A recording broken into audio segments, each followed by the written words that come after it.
They wrote a proposal and the means was not there to satisfy them. And the next thing, some news is flying around and you have to do cleanup. So it's time to get ahead of the game.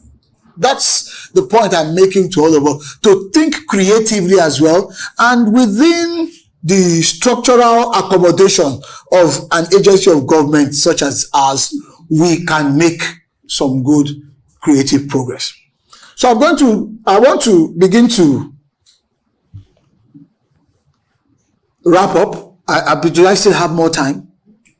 Okay, good. So, by now coming into some of the skills that each person, everyone around this table needs to have, we must also develop ourselves.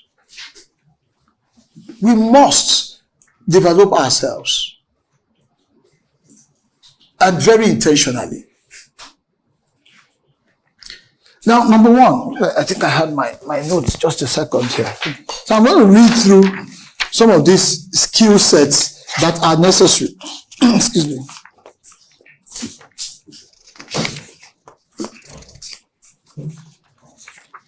So we've agreed and we've made the point that a brand is a promise. And for you, your promise to the shipper is that we will protect you. We will always have your back. And exactly. We are like the Superman in our cape, NSC at the back of it, coming to the rescue. So if you're being bullied by a terminal operator or what have you, and then, or for some reason you're delayed and then your shipment defaulted into demurrage and all of those things are piling and it's about to sink your business. Shippers Council is that knight in shining armor that swoops in and says, no, I'm the defender of this universe, so to speak. And the shipper knows that they've got our back. So that is incentive for them to keep on driving their business. Because the more they ship, the more there's cargo accruals. And we know the ramifications of more cargo, even to us as a nation, in the International Maritime Organization. It's part of what counts against us when we go to IMO. We're talking about category C and all of these things. They look at those metrics.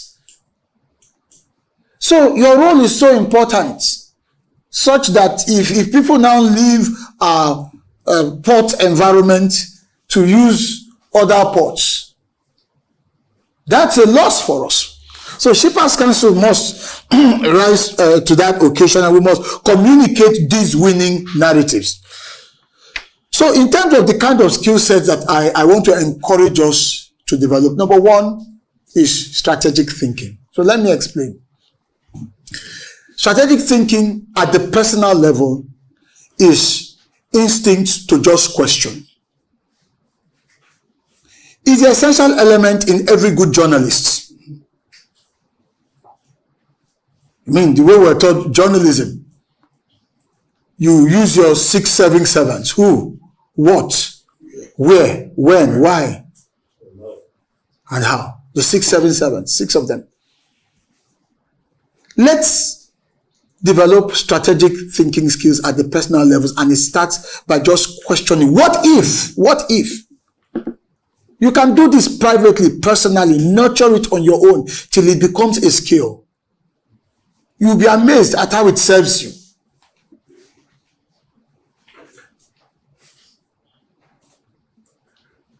Number two, the ability to read and absorb expansively. Let me ask, in the last 2 weeks, how many of us have read or are reading any book? Just a book. Let me see. How many hands up? All right, what are you reading? Tell me, sir. Tell me, what are you reading? What's the title of the book? The Tracy Leader. The what? The Tracy Leader. The Tracy Leadership. Okay, the Tracy, that's John C. Maxwell. Okay. What about you now? Somebody is Purpose Driven Life. That's Rick Warren. Rick Warren. Okay. Anyone else? Atomic Habits. I forgot the guy's name now. It's a self-help reference. It's a very popular one in recent times. So what I'm saying is, please, you don't need to be an exhaustive, fantastic reader. Just even if it's just 2 pages every day, the quality of your self-development is going to rub off on the quality of your production at work. There's no magic to it. And one way to ensure that is to start by reading. It could be anything. It could be a maritime themed material. It could be something that is business related. It could be a motivational reference, whatever it is. Develop it, because what it does is that it expands the mind. You see, the best communicators are those with expansive dispositions, because they can relate, they can sit in any scenario mentally. And so if they are to drive communication narratives with a pen and paper without thinking, they can either craft a script or do a memo or do a press release and set the direction, the news peg, the direction of how we want this to be done.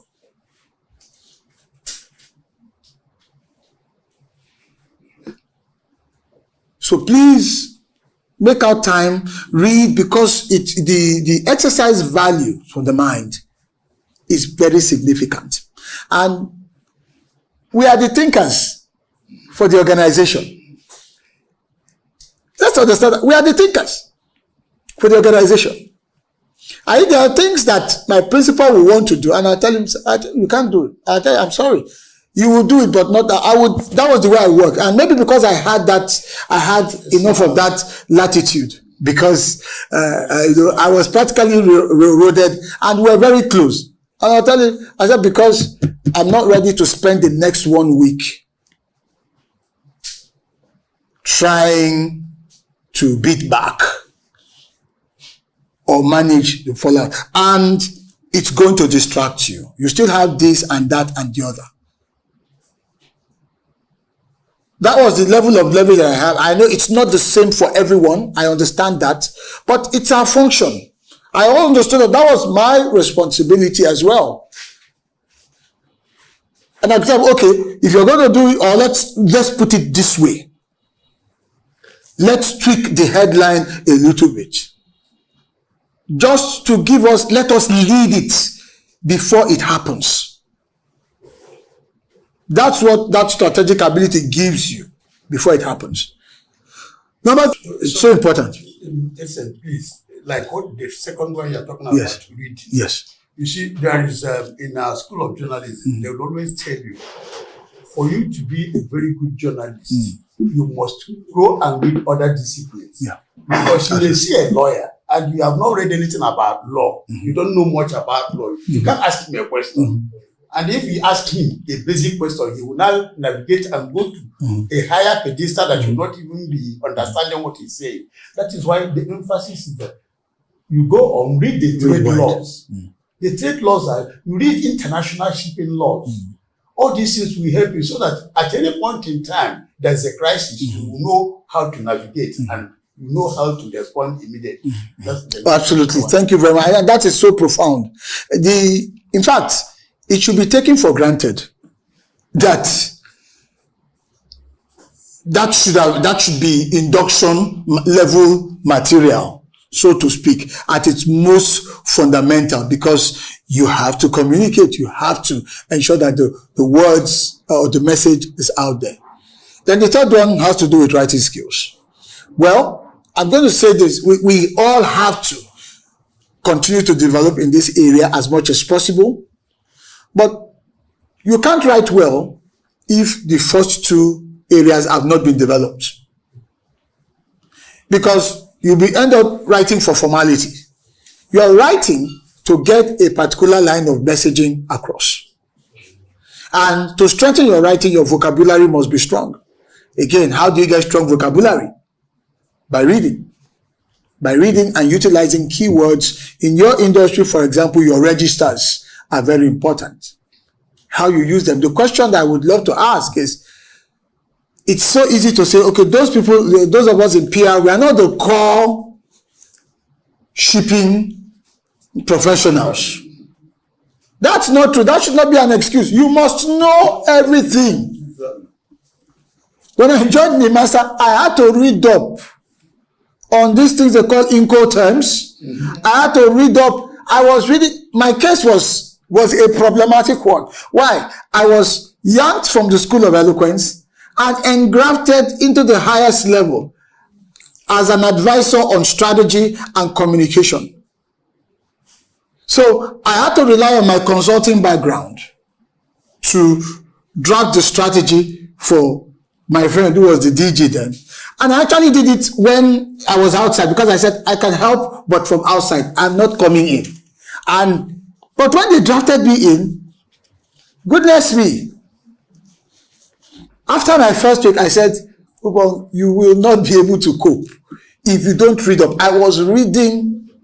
I had to start ordering maritime history. You will see my library.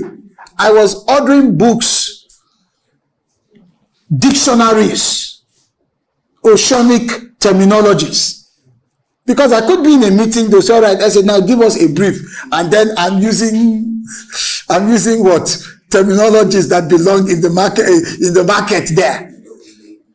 So I had to read. And not only was I reading, I was making sure the guys, I had designated staff in the Marine Environment Management Department, in shipping development. I would summon them, I will invite them. All right, talk to me. As they're talking, even though they're giving me a brief, but the journalist in me was asking questions for my learning and development. That was how I caught up. You must develop a strategy that works for you, that enables you to quickly come up to terms. You must know everything. Those, whether it's the terminologies and the modus operandi. How many of us here have been to the ports? How many of us? 1, 2, 3, not every one of you. You should go and walk at least, even if it's just go there, embed yourself, have a feel, breathe in the air there. See how these all transactions unfold. I am telling you, it will shape the way you put the narrative out. That's why you see journalists, they want to go to places. They want a tour, they want to do a tour, they want an on-the-spot assessment, or just get on the plane, get on that helicopter, see what's going on, because when they then write the stories, they immerse you in it. Please, you are the port economic regulator. You must know what those ports look like. You must see what the freight forwarders are going through. You need to go there, at least have a whiff of it. It will shape a lot of things. It will. That experiential dimension will make it very visceral and to make what of a difference. I talked about your writing skills. Then you must also develop your speaking skills. Very important. You must become a dynamic speaker. Because you can't be in a place and they're saying things that may not be directly picking out Shippers Council, but ramification-wise, you know you should weigh in. That's not the time to be silent. That's the time you get up. And I can tell you, in 5 minutes of speaking, you can paint the finest picture of your organization into pure brand value in the hearts and minds of people. That's how powerful the art of speaking is. Effective oral communication. You must develop it. Learn it, whatever it is you do. All of you here must be good speakers. You can no longer hide behind your memos. You must. You cannot be in the communication arena and not be able to speak effectively with confidence and explain, boil down what it means to be a shipper. What does it mean? For instance, what has changed now?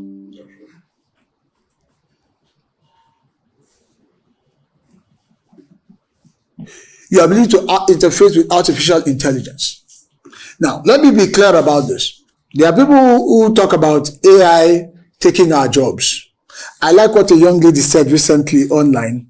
She said, no, AI will not take anybody's job. It is people that know how to use AI that will take other people's jobs.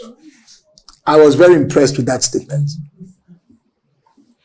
Please, when you are online, don't get too carried away with all the social noises and all the crazy content. Somebody wake up in the morning and because, the way they went to bed, they just begin to post themselves. And before you know it, before noon, it will have over 10,000 views and all that. Scan through all of those. You're going to meet, especially on LinkedIn, where people are really making meaningful contributions, adding meaningful value. You're going to see a lot of that. So, the ability to interface with AI. And the principle behind artificial intelligence is very simple. We, the humans, are the originators. AI is the generator. So, the original ideas coming from us and using AI to generate any additional. We do not abandon our responsibility to AI. Recently, of course, I teach public speaking and I coach quite a number of people, quite a lot of top people, even in the maritime sector. Even after I left, I went back to the school of eloquence. And so there was this day, one of my students, very senior person in one of the agencies, was preparing for a speech. He had to represent his principal. And so they sent me the speech. It was written by the PR unit. Don't worry, it was not NSC. It was written by the PR unit. And I took the speech. As we were practicing and tried to help him prepare, I said, hold on. I then assessed the speech for AI. I realized that 70% of it was written using AI. Now that's an abuse. So practically, there was no input. So AI was no longer being used as a tool. AI was being used or being abused as the staff, as the speechwriter. I kid you not. So that's laziness. And there's no way you'll be able to respond to this larger crisis when we get to communication crisis. If, as a communications person, you're not developing your capacity. If your principal, I believe you write speeches for your, does this department do you do some speech writing as well? This unit, do you do some speech writing? Or sometimes, if they want, PR can do the speech. So part of what you want to do is sit down with the party involved, let them articulate in very clear terms and help them refine from a communication standpoint. Because it's not everything that should be said in the way it is said openly. And that is your duty as gatekeeper, which is one of the functions of media, of communication, of journalism. You're the gatekeepers. People think gatekeeping is only about what we should prevent from coming in. Part of gatekeeping is also what we prevent from getting out. So you can guide. And there are steps, there are procedures for guiding principals or parties, lead parties who are giving speeches. So you can use AI to support the original intent. Understand the principle. We humans are originative. AI is generative. Do not reverse the role. Do not see the original responsibility to AI. It's just maybe you go to ChatGPT or Gemini and say, give me a speech. You can imagine if I had gone to use AI, I would have just been reading from, and then we'll be reading, I have my paper. I would have given you paper now up to 20 pages from AI. But we are still the originals. to make the conversations meaningful, productive, and impactful. So AI should be used intentionally towards clearly set goals, used as a tool. So you can't run away from it. There are people who are trying to avoid the use of artificial intelligence. It has come to stay. The same way when Google showed up and we were worried, you mean you just do a search and everything will come out, and we got used to it. I am sure within the next 1 or 2 years, we'll all be using these tools to provide us the necessary support. We as communicators must be leading the charge on the cutting edge of the use of these tools. Then the next skill that we must develop has got to be our interpersonal skills. Interpersonal skills will serve our ability to cut across departments and understand what is going on rather than always waiting. Interpersonal skills is purely relational capability. You constantly need intelligence to guide how you prepare materials and to give you a good head start. Please, PR unit, do not operate in your own echo chamber.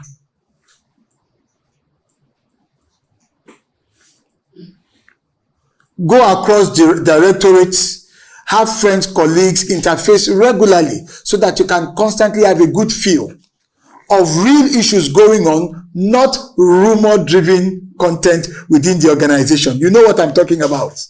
There are things we all get to know almost immediately. Those are rumor-driven content. But more functional information and awareness must come through how we interlink. Swing by the other department, the other unit, get a sense of what's going on. And then your interrelational skills with the media is also very important. Please, let the media not just be when it's time for your press release that you're circulating. I think we should strengthen that handshake. There are maritime journalists that I met that were just so exceptional. They were very serious-minded. They were not interested in personality stories. Those were the easy ones. Please, when can we see the DG? We want to interview him. And you're asking the DG the questions that the answers are readily available. You answered 3 days ago. That the PR unit or the marine environment unit could have provided you. But I met a few journalists who said, look, I want to do a special report on this aspect of pollution and what NIMASA is doing. That was just so I met journalists like that, but there were few. And you also must orchestrate. You can orchestrate and encourage 1 or 2 journalists that have the depth to explore this. Exactly. You can orchestrate. And then they do it, and that forms part of what you feed into the ecosystem. In fact, you can have the journalists help you with some research-related work that gives you the content that you can use. And then another skill is your ability to create short-form video content that can tell the stories of the seas. This is now a necessity, given the kind of media space that we are living in. Who is your competition? It's not your fellow sister marine and blue economy agencies. Your competition is all of that business out there online, making it difficult for people to even watch your program, The Shippers. You see it probably have less than 100 views. After how many, 6 months or what have you? Because those views, those eyeballs are going elsewhere. And you can't keep producing that program the same way. You've got to find short form content. Your ability to create those things, they are very important. Take your camera team somewhere in the port, create something that people can relate to, and put it on TikTok. Put it on all these platforms, and then thankfully, one of the interesting and exciting things I found out during my time in Maritime is that there are 1,001 WhatsApp groups. And once you send it to one, everybody in the maritime sector gets to see it. Do you know? Think about this.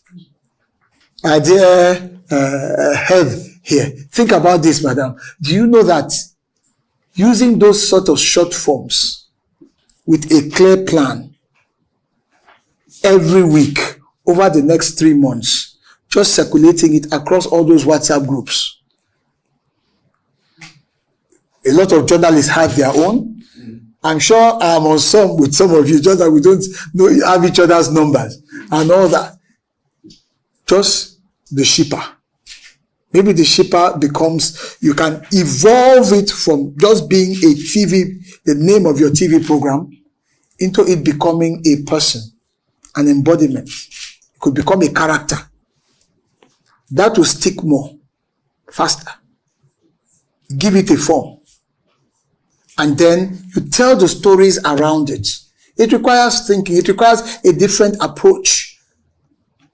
Because the world we live in now is so discontinuous. We can't keep up with this crazy digital world using the analog framework that most of us government entities were built on.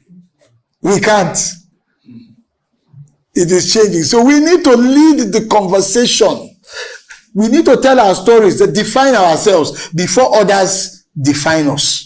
Because every day, the circumstances in the port economic environment is defining us whether we know it or not. So we need to get ahead of it to define ourselves.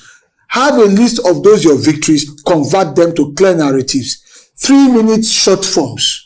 Put them out there and sell yourself.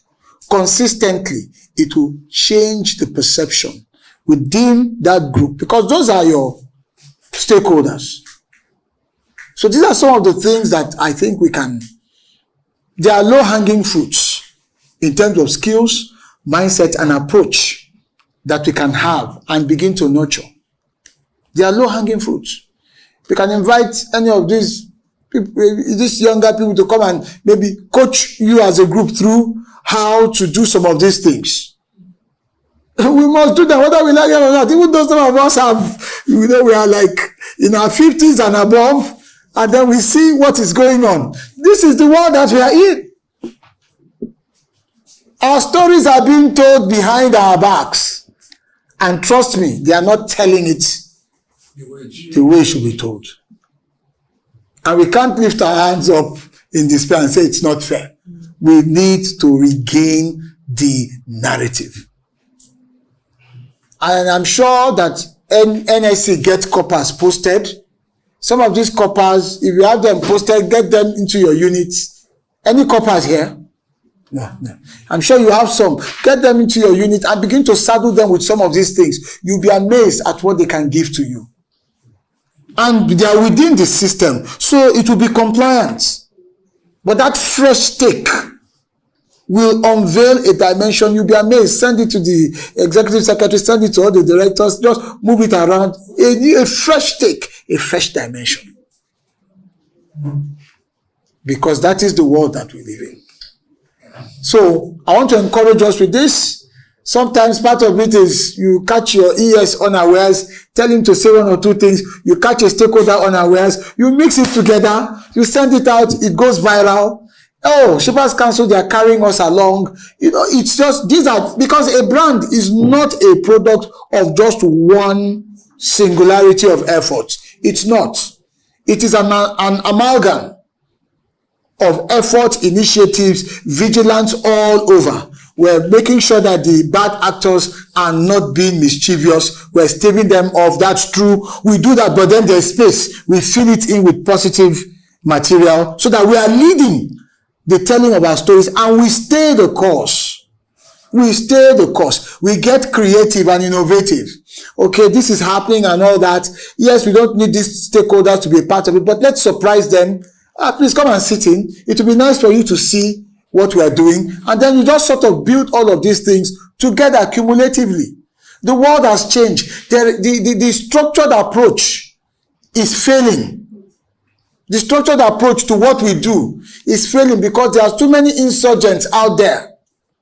Ask the Nigerian army, they will tell you how long it's taking for them to adapt to even contain the insurgency.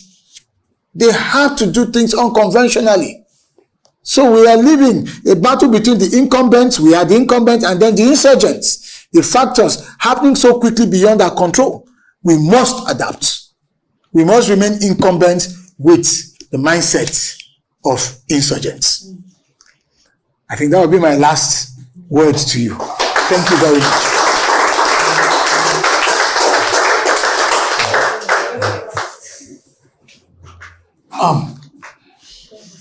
Please, can we give another sound? Thank you. Thank you very much. Thank you. When I had to control him, because if you allow him, he'll be here 1 o'clock. He's never tired speaking. And you don't doubt why. He's the proprietor of School of Eloquence. So you need to control SN when he's talking.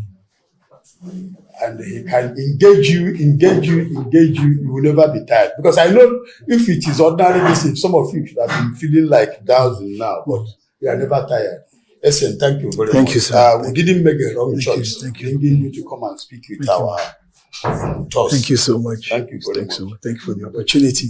Thank you very much, man. Thank you. Thank you, everyone. Really appreciate it. Yes. Okay. Please, if you have... Actually learned a lot, and then you said something about us having a book Playbook. Yes. For various scenarios. That is something we will look into and then make sure we do. Absolutely. Thank you very much. And scenario. Scenario. Yes, scenario painting. Yes. Serious. What if question? Well, I'm glad to hear that. Thank you. Thank you. What if this happens? What if this thing doesn't happen? And then I think that will bring out the best in us. We're very, very good. Glad to hear Thank that. you very much. Thank you. And Thank you. wish all the best. Thank you so much. Really appreciate it. Thank you. I'm honored. Thank you so much. Thank you very much. I'm Martina Perry New Beach from Nigerian Shippers Council South Zone Coordinating Office.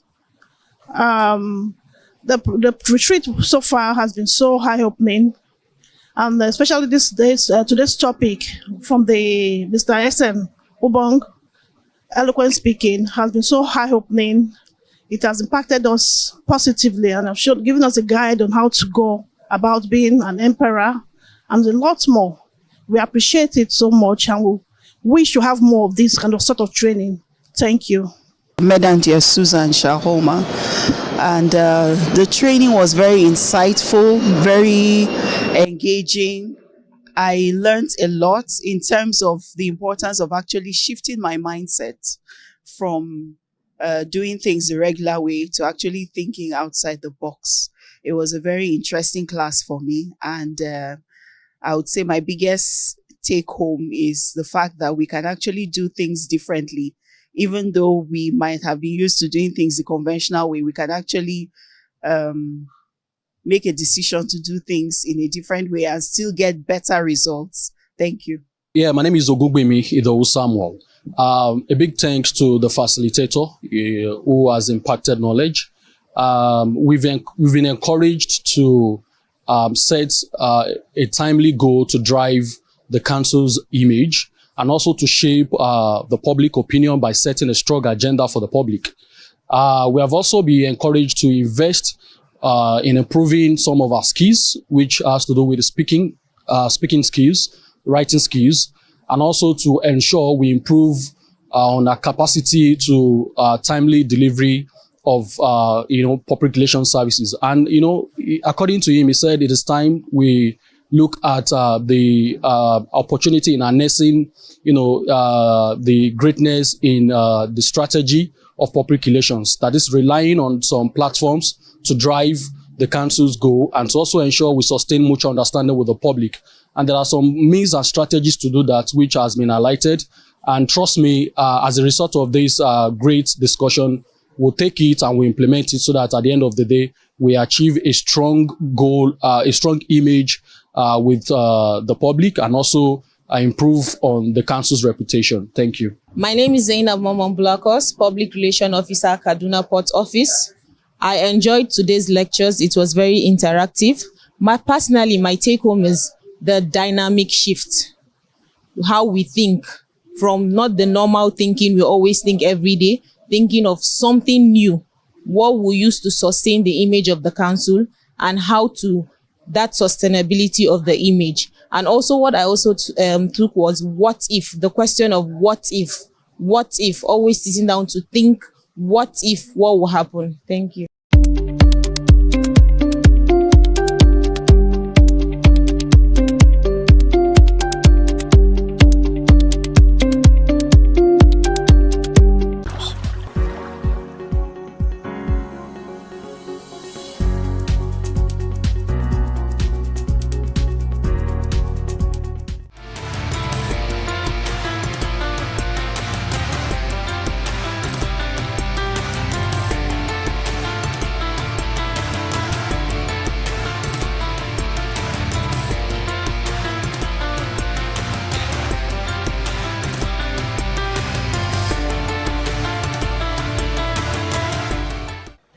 And we have the national anthem.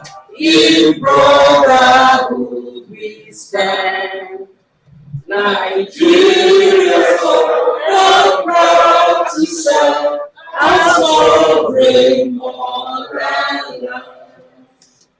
O God of all creation, grant this our one request.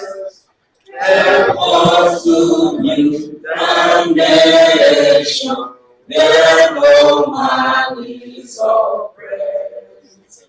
And so with this and plenty, Nigeria may be blessed. Thank you. You may be seated. For 2026, we are looking at the smart port routine.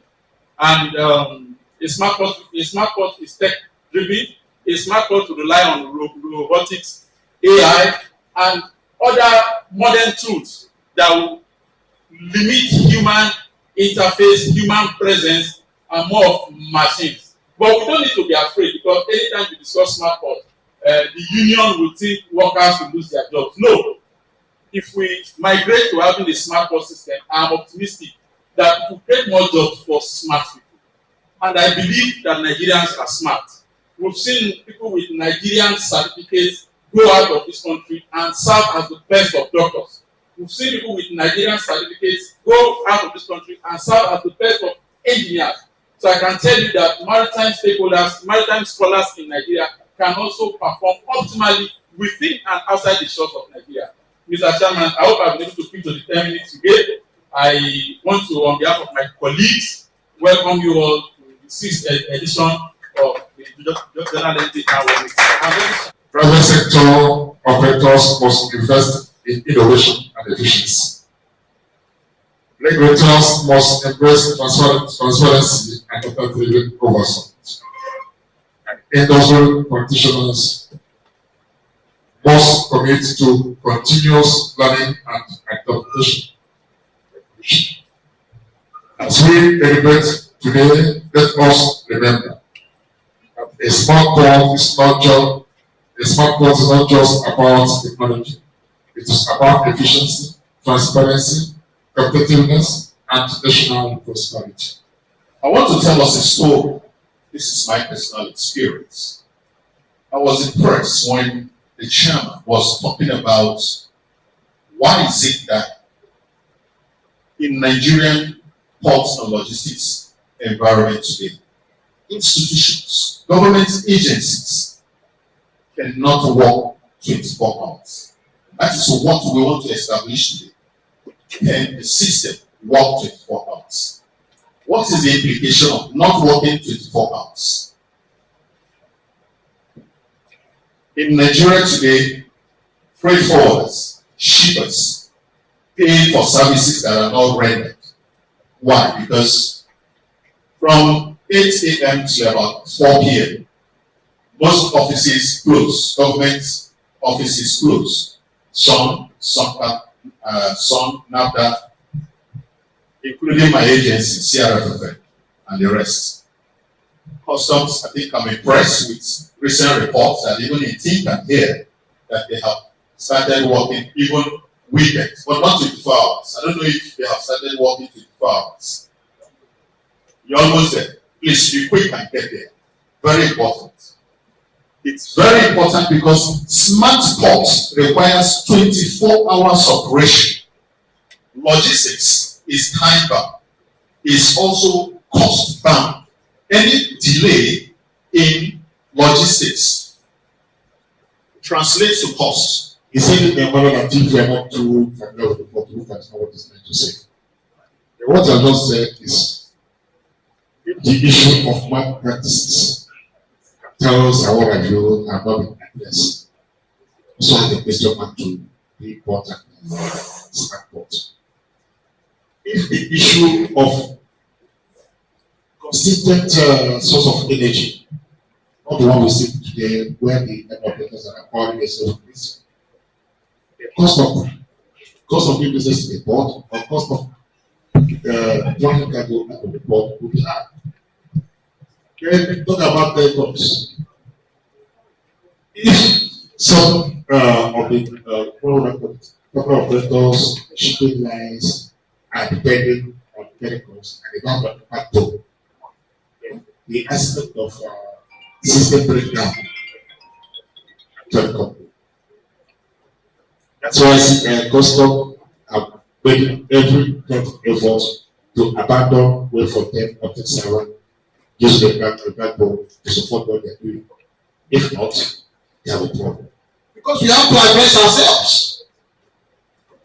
If we put these things in place, and we have been putting various policies and systems in place for so long, but in the end, we as operators, as players within the system must ask ourselves, what role are we playing to ensure that this works?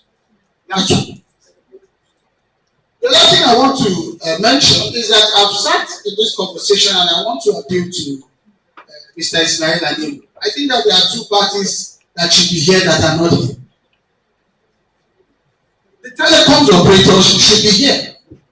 If you're talking about the blue economy must go beyond just maritime thinking. Because you're discussing smart ports, smart systems. All of those things must ride on the backbone.